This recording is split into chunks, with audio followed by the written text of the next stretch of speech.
এক পথ ছাত্র আছে, দেখবেন পরীক্ষার আগে ফ্রি ফায়ার আর পাবজি নিয়ে পড়ে থাকে, আছে না নাই? ওই সাইডে আছে, খুঁজে খুঁজে। তাহলে ফ্রি ফায়ার আর পাবজি লোক আছে না? এখন পড়াশোনা মা বাবা আছে, ওই কোনো গায়ে খরচপাতি দিয়ে স্কুলে পাঠায়। পড়াশোনা মানে বিপদে পড়ে করতেছে, ওই ফ্রি ফায়ার খেলে, ওর মাঝে যদি কোনো কায়দায় একটু সময় পায় বইটা খুলে।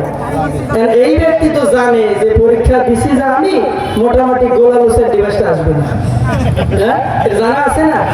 এই ব্যক্তির অন্তরে কোনো চিন্তা ভাবনা নাই যে পরীক্ষার রেজাল্ট দিবে না দেবে, কোনো ভাবার সময় ওই ব্যক্তি নাই। ওই ব্যক্তি খালি ভাবে যে মাঝে একবার শুনছিলাম সরকার বাংলাদেশ থেকে ফ্রি ফায়ার আর পাবজি বন্ধ করে দিবে, কয় যদি বন্ধ করে দেয় হায় হায় কেমনে কি করবো না, হ্যাঁ এই নিয়ে পড়ে আছে। এই ব্যক্তির আর কোনো ওই পরীক্ষার রেজাল্ট কি হবে এটা দেখার সময় নাই।